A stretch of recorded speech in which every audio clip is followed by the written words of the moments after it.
সভাপতি, এবং সুজাতা ঘোষ আমাদের সম্পাদক। এই দুজনকে মঞ্চে ডাকছি। আরও অতিথি আছেন, ওনারা এখন এসে পৌঁছতে পারেননি, কিন্তু সময়কে বাঁচানোর জন্য আমাদের অনুষ্ঠানটা প্রস্তুত করছে।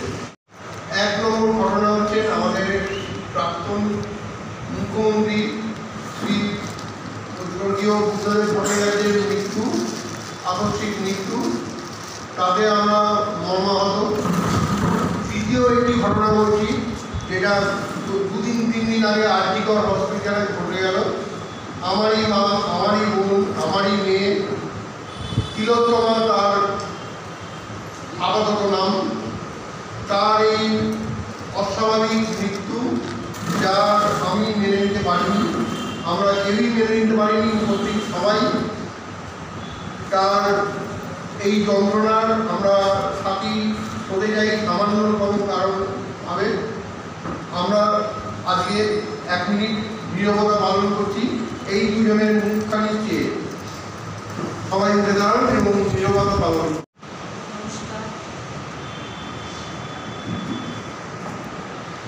আজ আমরা খুব কষ্টের ভেতর দিয়ে যাচ্ছি। প্রতিটি নারীর যে যন্ত্রণা, তা কদিন আগে আমাদের বুঝিয়ে দিয়েছে, এবং এটা আমার মতে নতুন কিছু নয়, এবং এটা চলছে, চলবে। আমরা যতই প্রতিবাদ করি, আমাদের যারা মাথা তারা যদি না ঠিক হয়, কখনো আমরা কোনো মেয়ে নিরাপদ নয়। 1 থেকে 100 কেউই নিরাপদ নয়। আমরা তবুও আমরা তো চেষ্টা করব আমরা নিজেদেরকে বাঁচবার জন্য এবং সুস্থভাবে বাঁচার জন্য। তো আজকে এরকম একটা পরিস্থিতিতে আমি দুকলম বসেই লিখলাম। জানি না আমার যেটুকুনি ভাবনা, লিখে উঠতে পারলাম না, তবে ছোট্ট 2-4 কথায়।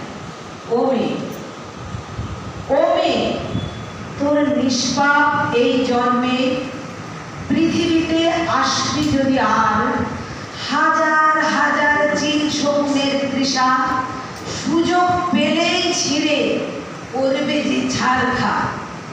ও মেয়ে, তোর ওই মাংসপিণ্ড দেখে যৌন ক্ষুধায় ভুগছে মানুষ, লকলকে ওই জীব আর চকচকে লাল চোখে।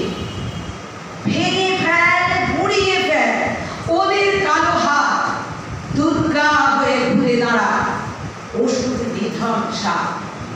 ভুলে যা তোর মায়ের ওই স্নেহ, কেউ তোরে যে বাঁচাবে না গো তোর জীবনে, তুই অপরিমেয়। নমস্কার। প্রাক্তন মুখ্যমন্ত্রী বুদ্ধদেব ভট্টাচার্যের পরলোকগমন, তার সাথে সাথে নারকীয় তাণ্ডব মৌমিতা দেবনাথের উপর, এই ভারী আবহাওয়াতেও সব কিছু মিলে নিয়েও আমরা প্রতিবাদের প্রতিরোধের থাকবই জেনে নিয়েও প্রাক স্বাধীনতার দিবসের লগ্নটাকেও আমাদের আজ স্মরণীয় করে রাখতে হবে। স্মরণীয় করার জন্য উদ্বোধনী সঙ্গীতে আমি সবার আগে ডেকে দিচ্ছি যাবো সেনকে। এটা দিয়েই শুরু হওয়ার কথা ছিল, কিন্তু পরিবেশ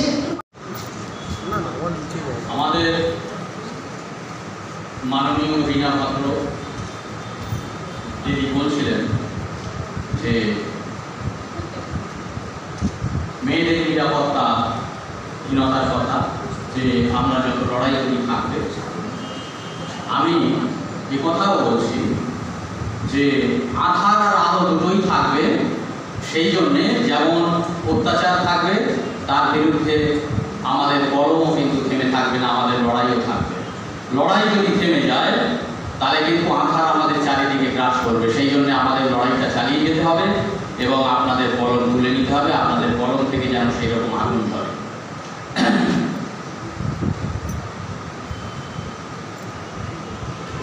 এই কবিতাটা 5 মিনিট আগে লেখা এখানেই। কবিতার নাম প্রতিবাদ। যে মেয়েটি স্বপ্ন দেখেছিল যে মেয়েটি স্বপ্ন দেখেছিল আজীবন প্রাণপাত করবে অসুস্থ মানুষের লাগে। আধার সরাবে দুহাতে প্রাণপণ, আলোয় ভরিয়ে দেবে তাদের দুঃখের জীবন। সেই মেয়েটি আজ হারিয়ে গেল গভীর আধারে। দুবে কিছু কীট তারই মাংস খায়, আলোর মুখোশে ঢাকা আধারের জীব। পুরুষ নয় মনে, নেই পৌরুষ, ক্লিন ক্লিন ক্লিন। কীটাণুনাশক চাই কালিও কলমে, আগুনে পোড়াতে হবে এই সব ক্লিবে, আগুন ছড়াতে হবে কলমের নিভে। চুপচাপ আর নয়, চাই প্রতিবাদ, আবার মানুষ চাই, মানুষ চাই মানুষের আবার। মুষ্টিবদ্ধ দুটি হাতে চির প্রতিবাদ। যাতে আপনারা এবং আমরা কেউ বিতর্কের মধ্যে না পড়ি, কেউ আমরা অসুবিধার মধ্যে না পড়ি, সেই জন্য আমরা নামটা এইভাবে করেছি। আমাদের রবীন্দ্রনাথ হচ্ছে আমাদের ভারতের জাতীয় কবি, আর নজরুল হচ্ছে বাংলাদেশের জাতীয় কবি। আমরা দুজনের নামকে একসঙ্গে রেখে আমরা করেছি রবীন্দ্র নজরুল সাহিত্য একাডেমি, যাতে আমাদের রাজনৈতিক পরিস্থিতির আজ সেরকম আমাদের সব যারা সদস্য আছেন বা আমরা আমাদের এই বিতর্কের মধ্যে আমরা যেতে চাই না, আমরা বিশুদ্ধ সাহিত্য করতে চাই। এই জন্য আমরা নামটা পরিবর্তন করেছি। এখন আমি চাইব আমাদের যে গণতান্ত্রিক পদ্ধতি আছে, আমরা পরবর্তীকালে যে সবাই থাকবে এমন নয়, যারা থাকবে এই গণতান্ত্রিক কাঠামোটা, গণতান্ত্রিক বিষয়টা যেন মাথায় থাকে, যে আমরা নিজেরা হট করে আমরা নিজেরা কোনো সিদ্ধান্ত নেব না, অন্তত সভাপতি সম্পাদক আলোচনা আমরা যে কোনো সিদ্ধান্ত নেব, এই সিদ্ধান্তটাও আমরা কিন্তু আলোচনা করে নিয়েছি। এবং আমরা যখন এই সংগঠনটা হয় তখন দেখলাম আমরা দু তিনটে এমনভাবে দাঁড়া বেঁধে গেছে, দু তিনটে অনুষ্ঠান আমরা করলাম, এমনভাবে সংগঠনটা দাঁড়িয়ে গেছে। তো সেক্ষেত্রে তো আমরা সেইটা নষ্ট করতে পারি না, যার জন্যে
করেছি, আমি কবিতা বলেছি,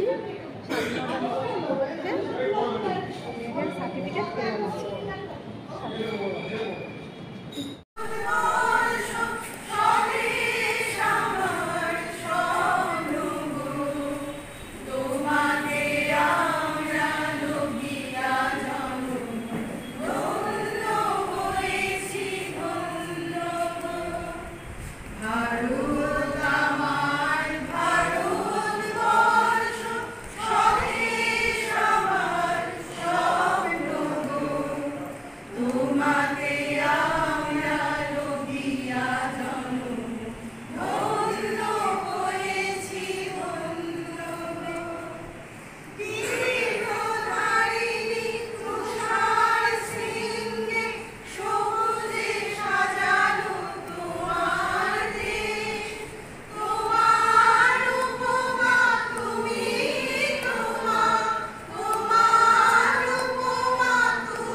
hi friends, welcome back to my channel স্বপ্নাস lifestyle.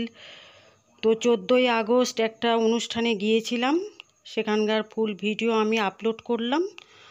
তো আমি, আমার ছোটো বোনের মেয়ে আর আমার মা গিয়েছিলাম অনুষ্ঠানে। তো আপনারা প্রথম থেকে শেষ পর্যন্ত ভিডিওটি দেখুন এবং ভালো লাগলে লাইক কমেন্ট শেয়ার করুন আর আমার সাথে থাকুন এবং দেখতে থাকুন আমার ভিডিওগুলো। তো চলুন দেখে নেওয়া যাক।